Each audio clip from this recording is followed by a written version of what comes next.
بسم الله الرحمن الرحيم الحمد لله رب العالمين والصلاة والسلام على أشرف الأنبياء والمرسلين سيدنا محمد وعلى آله وصحبه أجمعين. شكان براني بريسلاي خواهي پروردگارتان لبت خواهي پروردگار پاداشتی ماندوبون و ئامادەبوونتان بداتەوە بەڕاستی ئەمڕۆ ماشاء الله باران و هەور و هەڵایەکی عجایب بوو تەسەورم کرد کە ڕێگر بێ بەڵام موعیدەکەمان دانا بوو پێشبینیەکانی کەشوهەوایش خوای گەورە هەرویستی ئەم بەڕێزانە پێیان بسەلمێنێ کە ئەوەی خوا تەقدیری ئەکا ئەمان نایزانن ئەوان ڕۆژێک پێشبینی ئەوەکەن کەشوهەوایەکی نالەبار ببێ زۆر ساغە بێ کە پێشبینی ناکەن کەشوهەوا ئاوای لێ دێکە ئەمڕۆ بینیتان بابەتی ئەمڕۆمان بەڕێزان قسە لەسەر قەدەرەکەین قەدەر یەکێکە لەو بابانەی کە طبعا جەنابتان نەزانن ڕوکنێکە لە ئەرکانی ئیمان واتە یەکێکە لەو بنەمایانەی ئەگەر ئینسانی ئیماندار یەقین و قەناعەتی تەواوی پێی نەبێ ئیمانەکەی دانامەزرێ یعنی چۆن ئیمان بوون بە پێغەمبەر چۆن ئیمان بوون بە خوای گەورە چۆن ئیمان هاتن بە بوونی ڕۆژی دوایی و زیندوو بوونەوە ئیمان بوون بە قورئان کە کەلامی خوایە قەدەر ئەهەمیەتی لەو بابەیایە بەڵام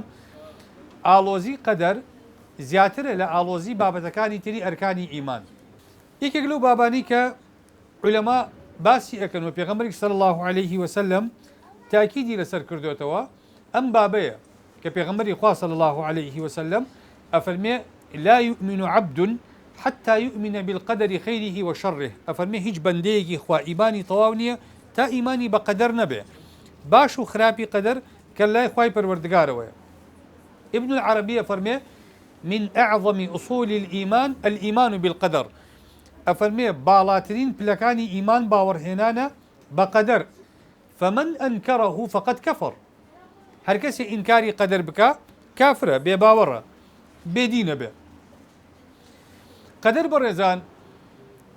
هاوكي شيكا أجر إنسان باشتي بقى ما بستكي آمانجكي بزانه بەختەوەری دنیا و قیامەتی ئەکا بە پێچەوانەیشەوە ئەگەر خوا نەخواستە تێی نەگەیشت ئەگەر لێ حاڵی نەبوو ئەگەر سەری لێ شێوا لە تێگەیشتنی قەدەرا بەدبەختی دنیا و قیامەتە بێ بۆ چونکە لە قەدەر تێنەگەیشتن لە دنیا ئینسانە بینی دائیمەن ئیعتیرازی هەیە لەسەر حکمی خوا دائیمەن ئیعتیرازی هەیە لەسەر کارەکانی خوای پەروەردگار ئەم ئیعتیرازگرتنە بۆ قیامەتیشی لەدەست ئەدا تێگەیشتن لە قەدەر اطمئنان دڵنیاییەکی تەواوت پێ ئەدا ئاسوودەیەکی تەواوت پێ ئەدا بۆ دنیا بۆ قیامەتیش دەستپایەکی لە بن نەهاتووە گەڕان بە شوێن ئەم بابەیە بعضی موسڵمان کەلی ئەپرسی لە بابی قەدەر بەڕێزان جاری واهەیە پێی ناخۆشایە لەوانەیە بێ بەگشتە بەدەلیلی ئەوەی کۆمەڵی حەدیثی پێ ئەڵێ پێغەمبەری خوا صلی الله عليه وسلم فەرموویەتی ئیذا ذوکر القەدەر فەئەمسیکوو ئەگەر باسی قەدەریان کرد بێدەنگ بن بێدەنگی هەڵبژێرن یا بۆ نمونە ئەڵێ جارێکیان پێغەمبەری خوا صلی الله عليه وسلم گوێی لێ بوو هاوڵەکانی باسی قەدەریانە کرد کە باسییانە کرد نیزاعێکیان بۆ دروست بوو ئەڵێن فخرج عليهم رسول الله صلى الله عليه وسلم وقد احمر وجهه ئەفەرمون پێغەمبەری خوا صلی الله عليه وسلم گوێی لە قسەکان بوو گوێی لە مناقەشەکان بوو هاتە دەرەوە دەموچاوی مبارەکی سوور هەڵگەڕا بوو كأنما فقه في وجهه الرمان وەکو ئەوەی چۆن دەنکی هەنار بپرژێنی بە دەموچاویە سوور هەڵگەڕا بوو پێغەمبەری خوا صلی الله عليه وسلم دوای تووڕە بوو فەرمی ئەبی هذا ئومرتم ئەم لهذا بعثت إليكم فەرمی ئێوە ئەمرتان بەمە پێکراوە یا من بۆ ئەمە هاتووم بۆ لای ئێوە بۆ ئەوە هاتووم کە ئێوە نیزاعتان لەسەر ئەم مەسەلەیە بۆ دروست بێ فەرمووی إنما أهلك من كان قبلكم حين تنازعوا في هذا الأمر فەرمی ئەوانەی پێش ئێوە بەچی تیا چوون کاتێک کێشەیان لەسەر قەدەر بۆ دروست بوو لەسەر ئەمە ئێوە کێشەتان لەسەری بۆ دروست بووە لەسەر ئەمە خوای پەروەردگار لە ناوی بردن ئەم دوو حەدیثە ئەکەن بە بەڵگە بەوەی کە ئێمە نابێت لە قەدەر بکۆڵینەوە لە کاتێکە بەڕێزان ئەم بۆ چوونە هەڵەیە بۆ چونکە ئەگەر قەدەر بەشێکە لە بەشەکانی ئیمان بنەمایەکە لە بنەمایەکی ئیمان ئێمە قاعیدەیەکمان هەیە لە ئوسولی فقه ئەو بەڕێزانی کە شارەزان لە ئوسولی فقه لە بابی محکوم فیهە یا لە بابی تەکلیفە ئەو شتانی کە خوا حکمی لەسەرداناون ئێمە ئەڵین خوا کاتێک کە تەکلیفەکە بەکارێک یەکێک لە مەرجەکانی کردنی کارەکە بوونی ڕوونکردنەوەی تەواوە لەسەری بۆ نمونە نوێژ خوای پەروەردگار کا فەرمێ نوێژ بکە ئەبێ ڕوونکردنەوە و وردەکاری تەواو بدا لەسەر نوێژ بۆی من بزانم بیکەم و بزانم چۆن بە جوانترین شێوە ئەتوانم نوێژەکانم بکەم بەچی نوێژەکانم بەتاڵە بێتەوە بەچی ئەجری کە ببێتەوە لە ڕۆژووە لە زەکاتە لە حەجە هەرچی وردەکاریەکانی ئەم عیبادەتانە هەیە کە بنەماکانی ئیسلام ڕوون کراوەتەوە ئەی قەدەر کە ڕوکنی ئیمانە ئەکری ئێمە بڵین ئەوەی خوا لەسەری باس کردووە کافیە خەڵک بۆی نییە پرسیار بکە بەپێی ئەم دەقانی کە هاتووە لە حەدیثەکانە ئایا مەبەستی حەدیثەکان ئەمەیە نەخێر ئێمە ئەڵین خوا تەکلیف بە شتەیەک ناکا کە ڕوونکردنەوەی نەدابێ مافی خەڵکی شەخوا خۆی لە قورئانە ئەفەرمێ فەسئەلوا ئەهلە الذیکری ئین کنتم لا تعلمون ئەفەرمێ ئێوە لە خەڵکی خاوەن زانیاری بپرسن ئەگەر هاتوو خۆتان نایزانن کەواتە قەدەری ژێکێکە لەم مابانە خاڵێکی تر بەڕێزان ئێمە کە باسی قەدەرەکەین ئەڵین قەدەر خوای پەروەردگار لە قورئانە باسی کردووە لە چەندین ئاەتا باسی کردووە هەرخوا خۆیشی لە چەندین ئاەتا ئەمر ئەکا بەوەی کە ئێمە تەدەبوری ئاەتەکانی قورئان بکەین ئەفەرمێ وەلەقەد یەسەرنا القورئان للذیکر فهل من مدەکر یا فەرمێ ئەفەلا یەتەدەبەرون القورئان ئەم عەلا قولوب ئەقفالها باشە ئاەتەکانی قەدەر ئاەتی قورئانن ئێمە ئەمرمان پێکراوە تەدەبوری ئاەتەکانی قورئان بکەین خێرە قەدەر لە قورئانە هاتووە و خوا ئەمر ئەکا بەوەی ئێمە لە قورئان تێبگەین ئێستا پێمان بڵێن لە قەدەر تێمەگەن کە بەشێکە لە ئاەتەکانی قورئان یا بڵێن پرسیار لە قەدەر مەکەن مەگەر ئێمە بۆمان نییە لە هەموو ئاەتەکانی قورئان بپرسین با ئەی بۆ لە قەدەر نەپرسین ئەو حەدیثانە بۆچی وامان پێ فەرموون خاڵێکی تر حەدیثەکەی جیبریل خۆی کە هاتە خزمەت پێغەمبەر صلی الله عليه وسلم کە باسی ئیمانی فێر کرد کە باسی ئیسلامی فێر کرد کە باسی ئیحسانی فێر کرد کە پرسیاری قیامەتی لێ کرد یەکێک لەو پرسیارانەی لە پێغەمبەری کە صلی الله عليه وسلم لەبارەی ئەرکانی ئیمانەوە بوو لە وەڵامەکەیشا پێغەمبەری خوا صلی الله عليه وسلم کە وەڵامی دایەوە فەرمی الإيمان أن تؤمن بالله وملائكته وكتبه ورسله واليوم الآخر دوای پێی فەرموو والقدر خيره وشره من عند الله سبحانه فەرمووی باسی قەدەر وەڵامی قەدەری دایەوە کە بێ ئیمانە بە قەدەر هەبێ دوایی کە پیاوەکە ڕووی پێغەمبەری خوا صلی الله عليه وسلم فەرمی ئەوە جیبریل بوو هاتبوو دینتان فێرکە کەواتە جیبریل هاتبوو قەدەرمان فێرکە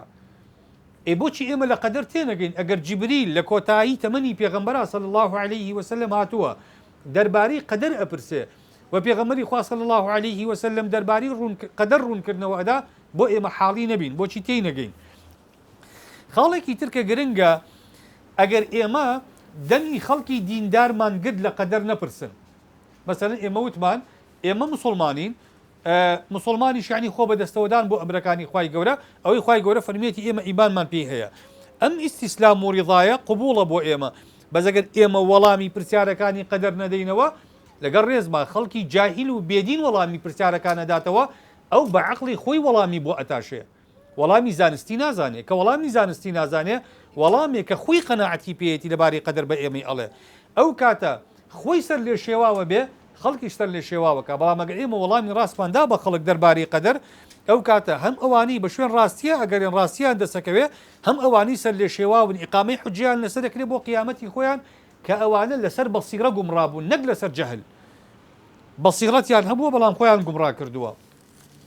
ئەو دوو حەدیثەی پێغەمبەری صلی الله عليه وسلم کا فەرمێ إذا ذكر القدر فأمسكوا یەک بڕگەیە لە سێ بڕگەیە حەدیثەکە هاتووە ئەفەرمێ إذا ذكر النجوم فأمسكوا وإذا ذكر أصحابي فأمسكوا وإذا ذكر القدر فأمسكوا ئەفەرمێ ئەگەر باسی هاوڵی من کرا فأمسكوا ئەفەرمێ ئەگەر باسی ئەستێرە کرا فأمسكوا ئەگەر باسی قەدەر کرا فأمسكوا باشە هەر خوا لە قورئانە باسی فەلەک و ئەستێرەکانمان بۆ ناکا با پێغەمبەر صلی الله عليه وسلم باسی ناکا با بۆ ئەڵێ باسی ئەستێرە مەکەن ئەم جۆرە باسکردنەی کە ئەو ئەفەرمێ مەیکان دوو باسی هەیە یەکەم باسێک بە جەهل کابرا نایزانێت دەمی لێ ئەکوتێ ئەمە زۆر خراپە ئێمە زۆر خەڵکمانەیە مسلمانە من جۆم لە مەلا بووە بەم دوو گوێیانەی خۆم باسی قەدەری کردووە کە باسی قەدەری کردووە من ئەگەر خۆم ئەم عیلم و ئیمانم نەبوایە منی سەر لێ شێواوە کرد یعنی ئینسانێک و ئالەتێک لە بابی قەدەرا وەک یەک لێ ئەکا وا بۆ وێنە ئەکا کە ئێمە هیچ شتێکمان بەدەست نییە هەرچی ئەیکەین ئێمە خوان بڕیاری لێداوە ئێمەش دەسەڵاتمان نییە لەم بڕیارانی خوا قوتار بین مافی بڕیاردان و هەڵبژاردنمان نییە انجاش خوا جهنم و بەهشتێکی داناوە بە عەدالەت ئەگەر ئەم پێشەکیە وابێ پێشێکەکەی دووەم ڕاست نییە ئەگەر پێشەکی یەکەم وابێ کە ئێمە مافی هەڵبژاردن و بڕیاردانمان نییە پێشەکی دووەم وانە بوونی بەهشت و جەهنم ناعەدالەتیە والعیاذ بالله خوای گەورە شتیوان ناکە کەواتە پێشەکی یەکەم کە مامۆستا تەنزیلی بووەکە هەڵەیە ئێمە مافی بڕیاردارمان هەیە ئێمە خۆمان بژاردە ئەەکەین لەسەر بژاردەکانی خۆشمان بەرپرسیارین ئەبێ ئەم بابە ڕوونکردەوەیەکی زانستی لەسەر بدرێ کەواتە کە پێغەمبەری خوا صلی الله عليه وسلم کا فەرمێ ئیذا ذوکر القەدەر فەئەمسیکوه ئەم جۆرە باسکردنەیە ئێمە نابێ بە جەهل باسی بکەین خاڵی دووەم کە پێغەمبەری خوا فەرمێ باسی مەکەن باسکردنێکە ئەگەر هاتوو ئێمە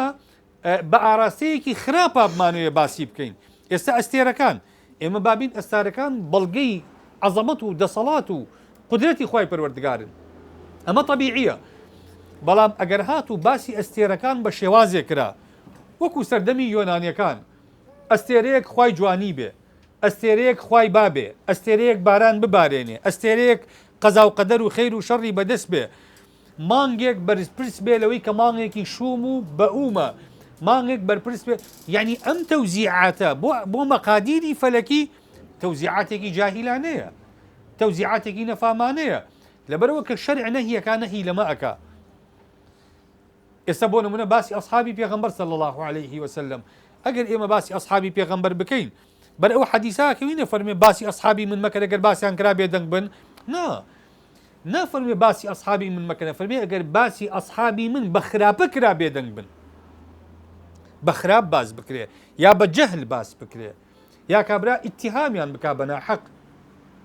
ئەمانە بەرنەهیەکە ئەکەون بۆیە تێگەیشتن لەم حەدیثانە ضرورە حەدیثەکەی ترکا فەرمێ إنما أهلك من كان قبلكم حين تنازعوا في هذا الأمر أفرمي أواني بيش إيه ولا ناوتشون كان نزاعيا بودرس بولا سر أما لدينا مجادلة دم كردن شرعينية إمام الشاطبي قاعديكي هي لاعتصام زور جوانا برزان أفرمي الخوض فيما لا ينبني عليه حكم شرعي يعتبر من قبيل الخوض فيما نهى الله عنه أفرمي باس كردن مناقشة كردن دم كردن لسر بابته كحكم شرعي بيوي بيوسنية أو دم كردن شرعا حراما جاري واحد إما داعريشين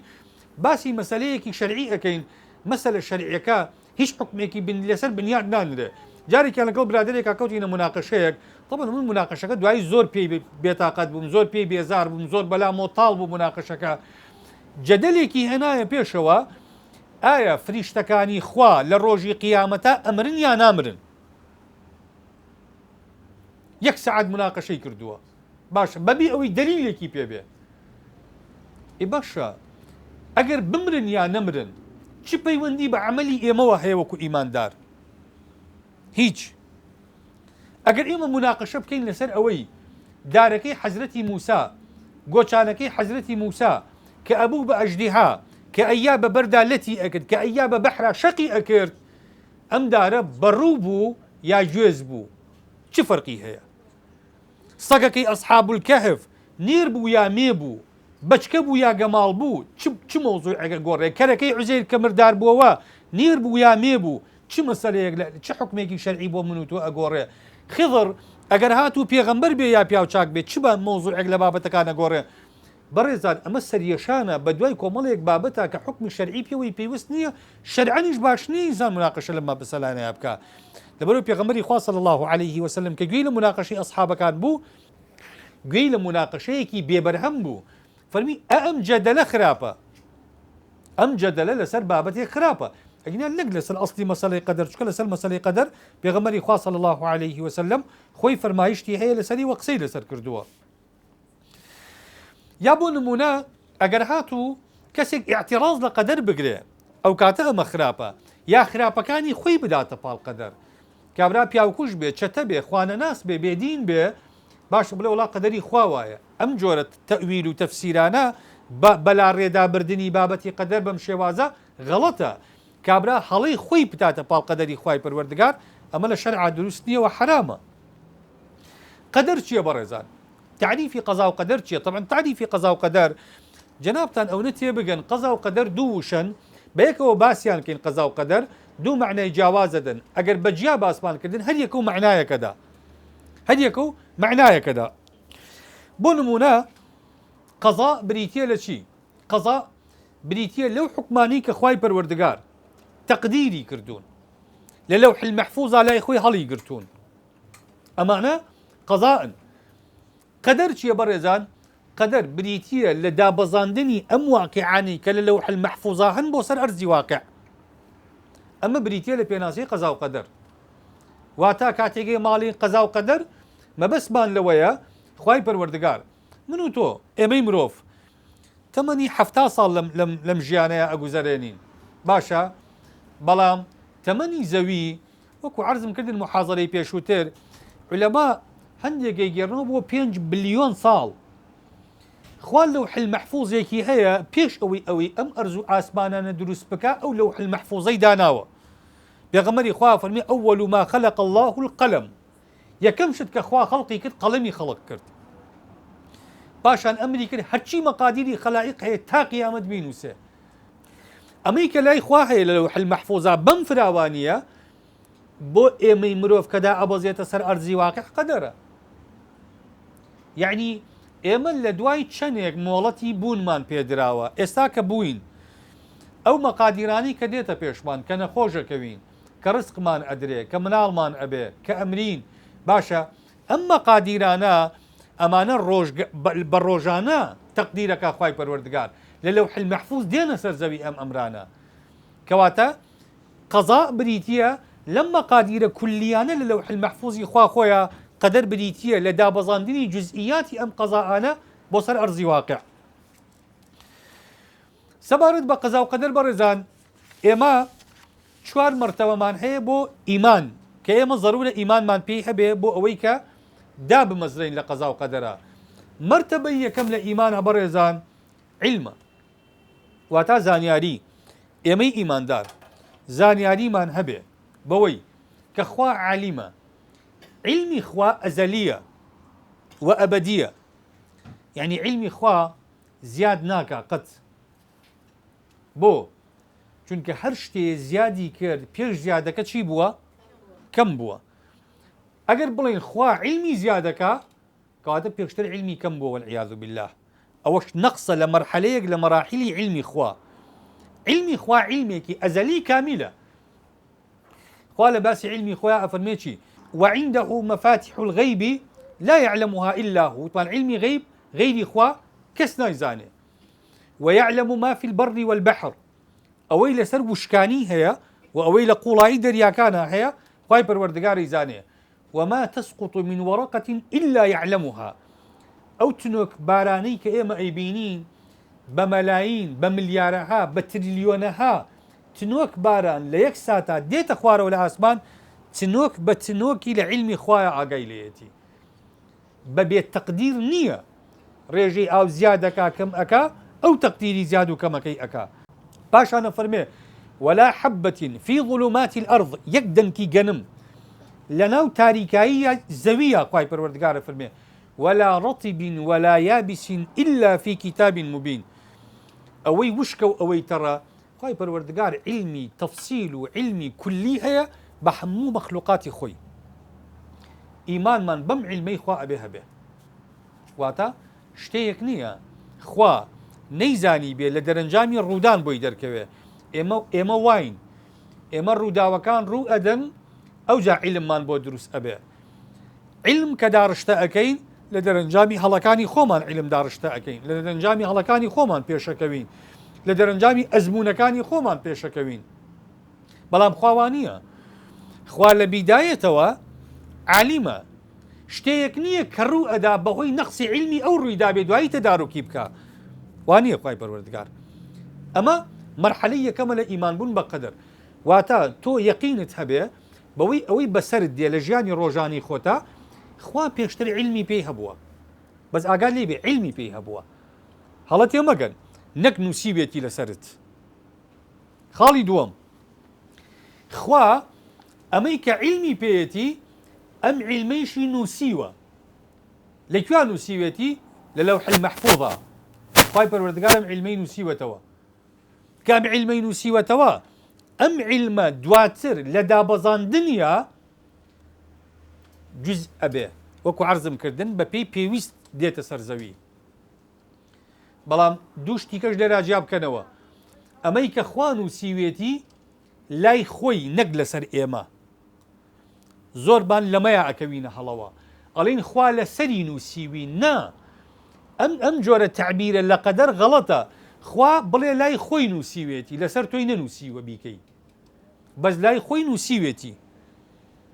بۆ نمونە خوای پەروەردگار لە تەقدیری خۆیە نووسیوێتی لە ڕۆژی 3-4 سەعات ئەوە بارانە بارێ، ئەمە خوای پەروەردگار لای خۆی تۆماری کردووە. فڵان کەس تووشی ڕووداوێک ئەبێ، ئەمە ئەو لای خۆی تۆماری کردووە، نەک کەسەکە ئیجبارکە بەکردنی ڕووداوەکە. خاڵی سێیەم مەشیئە، ئەمە بەشێکە لە قەدەر وە گرنگە بەڕێستان بیزانن. مەشیئە چێ بەڕێزان؟ واتە خوای پەروەردگار هەرچی ئەو ڕووداوانەی کە ڕوئەدەن بەبێ ویستی ئەو ڕوونادەن. پێشتریش باسم کرد، وستمان مەشیئە لەگەڵ ڕێزا فەرقی هەیە. خوا مەشیئەی هەیە، یعنی کێ زۆر سەرسەختە و مل نادا بەخوا،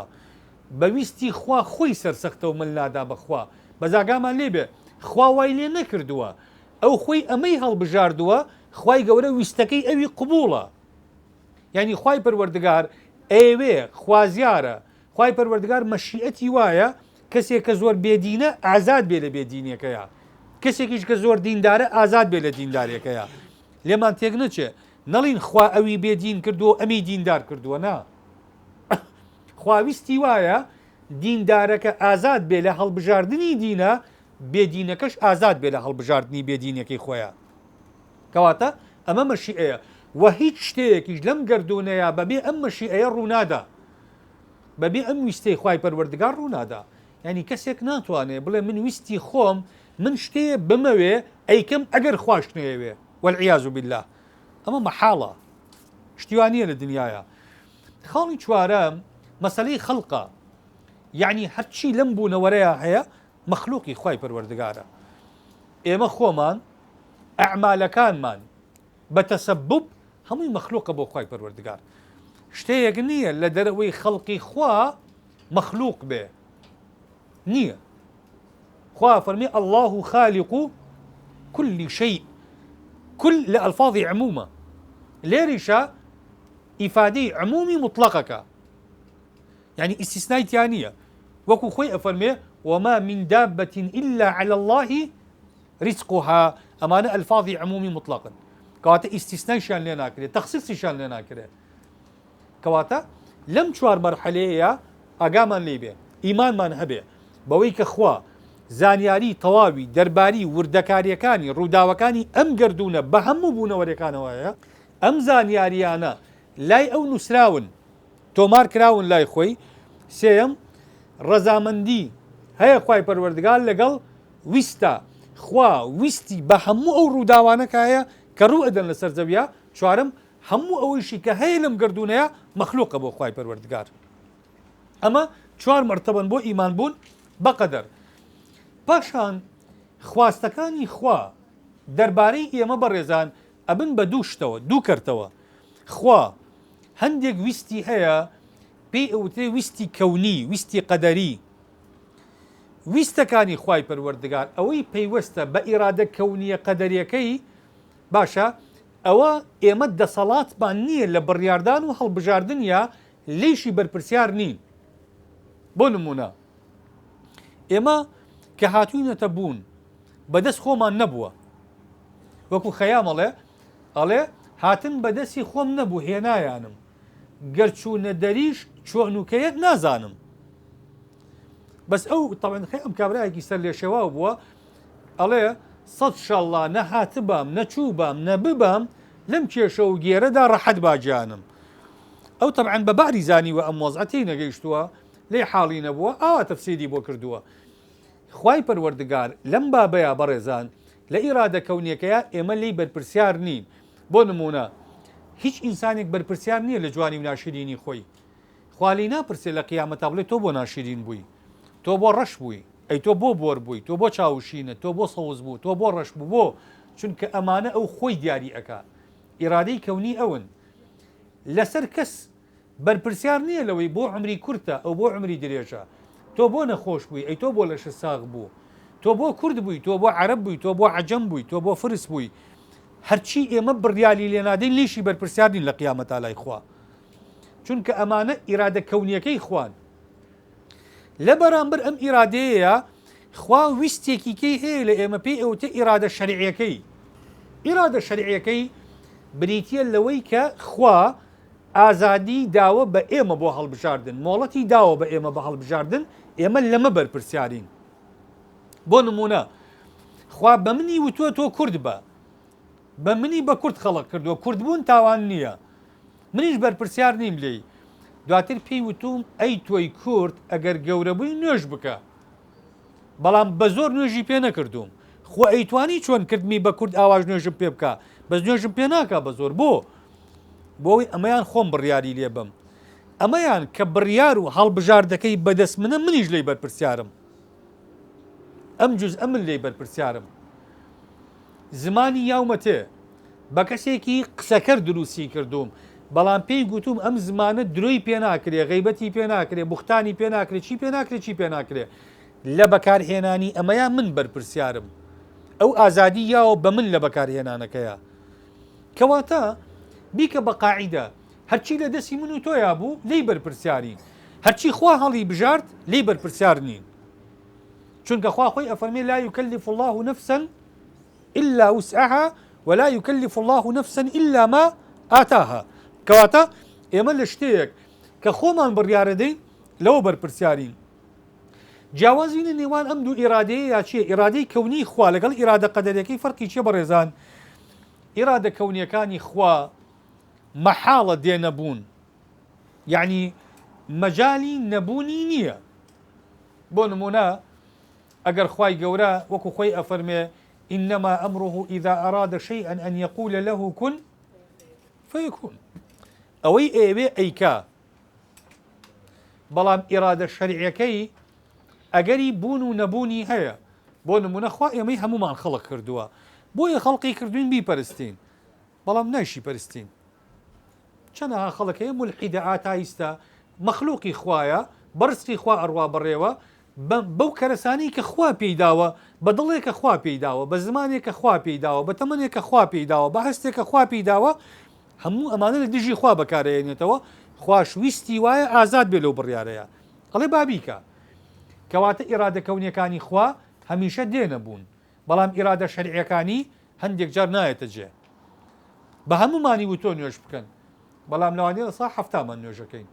لە ساسیمان نوێژ ناکەین جا ئەوەی کە بە تەمەڵی نایکە ئەوەی نەخۆشە ئەوەی ڕەمەزانە و ڕەمەزان نوێژەکە ئەوەی باوەڕی پێی نییە هەموو ئەمانەمان تایە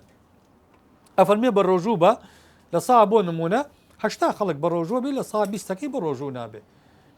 ئەم بابەتانە ئیرادە شەریعەکان زۆر جار نایە نەبوون بەس ئیرادە کەونیەکان کەس ناتوانێت بەری پێ بگرێ جێبەجێ ئەکا خوای پەروەردگار خاڵێکی تر ئیرادە کەونیەکانی خوا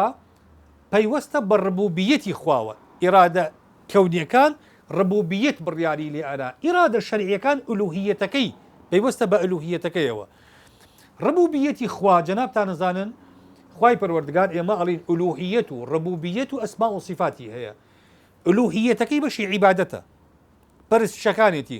ڕبوبیەتەکەی خەڵقە و تەقدیرە و ڕیسقە و ئیحیاء و ئیماتەی و ئەم بابەتانەیە ئیرادە کەونیەکانی پەیوەست کردووە بە ڕبوبیەتەوە بۆ چونکە ئەیکا بە بێگەڕانەوە بۆ خواستی کەس لەبەرەوە چۆن خەڵقی ئەکا پرسی پێ ناکا لە ژیان و مردنی شا پرسی پێ ناکا ئەمە ئیرادە کەونیەکەیەتی بەس ئیرادە شەرعیەکەی ڕبتی کردو بە ئولوهیەتەوە یعنی خوا تاکە مەعبودێکە بە حەق بەڵام سەدەها مەعبودی بە ناحەقیتر لەم بوونەوەرەیە هەن خوا بەس ئەو شایانی پەرستنە بەڵام لەگەڵ ئەویشە ئەمڕۆ لەم گردون و بوونەوەرەی من و تۆیە سەدەها خوای تر هەیە خەڵگەی پەرستێ خوای گەورە لەمەیە فەرزی ئیرادەی خۆی ناکە ڕبتی کردوێتەوە بە ئولوهیەتەکەوە ڕبتی نەکردوێتەوە بە ئیرادە کەونیەکەوە ئیرادە کەونیەکەی خوای پەروەردگار وەکو عەرزم کردن ئێمە لی بەرپرسیار نین بەڵام ئیرادە شەرعیەکەمان ئێمە لی بەرپرسیارین ئیرادە کەونیەکەی خوای پەروەردگار خوای پەروەردگار جاری وا هەیە خۆشی ئەوێ جاری واش هەیە خۆشی ناوێ لە ئیرادە کەونیەکەیە بەڵام ئیرادە شەرعیەکانی هەمیشە خۆشەوێ خوای پەروەردگار چۆن ئیرادە کەونیەکەی بۆ نمونە کاتێک کە ئیماندارێک تووشی بەڵایەکە بێ یەقینتان هەبێ خوا ئەو بەڵایی پێ ناخۆشە بۆ ئەو عەبدە ئیماندارەی خوا پێی ناخۆشە بەڵام پێی ڕازیە بۆچی چونکە خوا ئەوێ بەو بەڵایە تاقی بکاتەوە یا جاری وا هەیە ئەوێ بەو بەڵایە دەرەجەی بەرز کاتەوە خوشکان و برایانی بەڕێز ئێمە وەکو ئیماندار نابێ وەکو خەڵکی بێدین خەڵکی ئیماندار تا چەند خوا تاقی کاتەوە ئەبێ یەقینی هەبێ ئەو تاقیکردنەوانە خۆشەویستی خوای پەروەردگارە بۆ ئەو بۆ چونکە ئێمە باسی ژیانی پێغەمبەران بکەین پێغەمبەر فەرمێ صلی الله عليه وسلم أشد الناس ابتلاء الأنبياء ثم الأمثل فالأمثل أفرمي كي لمخلوقاتي خوا زور بشمينت بون بيغمبران أفرمي باشان أواني وك إيماني بيغمبران إيمانيان قائمة دعيجة فرمي وإن الرجل ليبتلى على قدر دينه إنسان لقدر ديني خوي تاقي أكريتوا هل كسو لقدر ديني خوي كسي ديني ضعيف به خوا بسختي تاقي ناكاتو چكا دينك إلا دزدا ديني قائم به خوا قرس تاقي كاتوا سيدي جياني همو بيغمبران كان بزانت چەند سەخت پێغەمبەران تاقی کراونەتەوە لە ئادەمەوە بیگرە لە نوحەوە بیگرە لە ئیبراهیمەوە لە موساوە لە کێو بیگرە کەواتە کاتی ئێمە خوا بەسەرمانەکاتەوە تاقیمانەکاتەوە یەقینتان هەبێ خوای گەورە ئێمەی خۆشەوێ بۆ چونکە ئەم تاقیکردنەوانە لە بەشی ئیرادە کەونیەکەن لە ئیرادە کەونیەکەیە خوای پەروەردگار هەندێک شت ئەکا جاری وا هەیە خوا پێی خۆش نییە بیکە بەڵام ئەیکا لەبەر حیکمەتێکە خۆی ئەیزانێ ئێستا لەو حەدیثەیکە هەمووتان ئەیزانن ئەو حەدیثە قودسیەی کە پێغەمبەری خوا فەرمێ صلی الله عليه وسلم ئەفەرمێ خوای پەروەردگار فەرموویەتی باسی عەلاقەی بینی خۆی و عەبدەکەی ئەکا کە فەرمێ عەبدەکەم لێم نزیکە بێتەوە بەچی بە فەرزەکان دوایە فەرمێ بە سونەتەکان دوایە فەرمێ ئەوەندە لێم نزیکە بێتەوە ئەبن بەو چاوەی پێی ئەبینێ بەو دەستەی پێی کارەکە بەو پێیانی پێی ئەڕوا اینجا ئەفەرمێکی ئەمە مەبەسمە لە حەدیثەکە أفرمي وما ترددت في شيء أنا فاعله ترددي في قبض روح عبدي المؤمن يكره الموت وأكره إساءته وكتبت عليه الموت أفرمي خوا أفرمي من دو دڵنیم لە کردنووی هیچ کارێکە لە هیچ بڕیارێکە کە کردومە ئەو نەی لەو کاتە ڕاڕا ئەبم کە بڕیارە دەم جانی بکێشم بۆ ئەفەرمێ چونکە ئەو عەبدەم مردنی پێ ناخۆشە منیش حەز ناکەم شتەیە بکەم کە ئەو پێی ناخۆشە مردنیشم لەسەر نووسی و ئەبێ هەر بمرێ کەواتە خوا ئەم عەبدی ئەو نەخۆشەوێت تەنانەت کە بڕیاری مراندنەکەی ئەدا خوا لەبەر دڵی ئەو کە ئەو مردنی پێ ناخۆشە خوا ئەو بڕیاری خۆی پێ قورسە ئەو بڕیاری خۆی خوای پەروەردگار پێی قورسە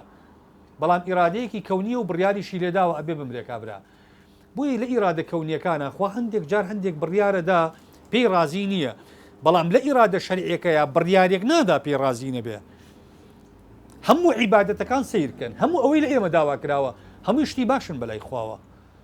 هەموو حرامەکان شتی بێزراون بەلای خواوە وەک ئیرادە کەونیەکە نییە شتەیەکی تیا بێ خوا بیکە و پیشی رازی نەبێ مەسەلەن خوا بڵێ نوێژ بکە بەڵام حەزیشی لە نوێژ نەبێ خوا بڵێ ڕازگۆ بە حەزی لە ڕازگۆیش نەبێ نا لە ئیرادە شەرعیەکانە هەموو ئیرادە شەرعیەکان بەلای خواوە خۆشەویستن و پێی رازیە بەڵام ئیرادە کەونیەکان هەندێک جار خوا بڕیاری لە ئەدا بەڵام پێشی رازی نییە باش لێرە پرسیارێکەکرێ ئایا ئەکرێ ئێمە بڵین خوای پەروەردگار شتێک بڕیار لێ ئەدا پێشی ناخۆشە بۆ ئێمە زۆر جار بۆ ئێمە ئەم دروستە ئەم قسەیە چونکە ئێمە دەسەوسانین هەندێک جار بەناچاری جاری واهەیە لە ترسا جاری واهەیە لە تاوە جاری واهەیە لە برسا جاری واهەیە لەبەر شتێک بڕیارێکە دی خۆشمان حەزمان لێ نییە باشە بۆ خوا هەندێک جار بڕیار لە هەندێک بابەتە با کە خۆی پێی رازی نییە چی خواوا لێ ئەکات چ فشارێک ئەتوانێت خواوا لێ بکە ئەڵین هیچ فشارێک ناتوانێت خواوا لێ بکە کە بڕیارێک بدا پێی رازی نییە ئەی بۆ ئەیدا ئەڵین لەبەرەوە خواستەکانی خوا دوو جۆرن هەندێک خواست هەیە خۆی بەلای خواوە مەطلبە هەندێک خواست هەیە خۆی بەلای خواوە مەطلب نییە بەڵام ئەو نەتیجەی لەسەر خواستەکە دروست ئەبێ مەطلبە کەواتە خوا شتێکی هەیە پێی ئەوتە مراد لذاته شتێکی هەیە پێی ئەوتە مراد لغیره هەندێک خواستی هەیە بۆ خۆی خوازراوە هەندێک خواستی هەیە بۆ مەبەستێکی تر خوازراوە ئێستا بۆ نمونە شەیتان بۆ خەڵق کراوە بۆ خوا مۆڵەتی پێ ئەدا بێ بەمایی سەرگەردانکردنی خەڵک ئایا شەیتان خۆی بۆ خۆی کارێکی باشە شەیتان خۆی عنسوورێکی خەیرە لە بوونە نا شەیتان عنسووری شەڕە ڕەمزی خراپە شەیتانە ئەی بۆ خوا ئەو مۆڵەتی پێداوە لەبەرەوەی شەیتان خۆی ئامانج نییە ئامرازێکە بۆ ئامانجی تاقیکردنەوەی مرۆڤەکان لە بوونە کەواتە شەیتان مرادون لذاتیی نییە مرادون لغەیریهیە خوا کە عەبدێکی نەخۆشەخا بەپێی ئیرادە کەونیەکەی خوا حەز ناکە نەخۆشیکە بەڵام نەخۆشیەکە ئەکا بە باڵانس بۆ هەڵسەنگاندنی ئیمانەکەی ئەوە فکرەکەیە خوا نایەوێ کوڕەکەت لێ بسەنێتەوە بەڵام خوا وەرگرتنەوەی کوڕەکەی تۆ ئەگا بە تاقیکردنەوەیەکی سەخت بۆ ئیمانەکەی تۆ ئاوا تاقی دەکاتەوە نەخۆشی بەڵا موسیبەت ئەو خراپانی کە دێنە ڕێ فەقیری هەژاری نەداری خوا ئینسان بە هەموو بارێک بە هەموو جۆرێک تاقی کاتەوە بۆ تا بزانی نقطەی زوحفی ئەم ئینسانە لە باوەڕەکەیە لەکوایە لەکووا ملنادا بەخوا لەکووا لەگەڵ خوا لێگەترازێ وازحە فکرەکە کەواتە ئێمە ئەڵین بووی لە ئیرادە کەونیەکەی خوای پەروەردگارە هەندێک بابەت هەیە خوا خۆی پێرازی نییە لەبەر ئەوەی ئەمە بۆ تاقیکردنەوەی ئیمانی خەڵکە پێم وایە کاتی نوێژ نزیک بۆتەوە ئیکتیفاکەین ئەمڕۆ بۆنە لە بابی قەدەرە لە دەرسەکانی داهاتوە درێژەی پێ ئەدێن هە بڕێزێک پرسیاری هەبوو باب فەرمێ وصلى الله وسلم وبارك على سيدنا محمد وعلى آله وصحبه أجمعين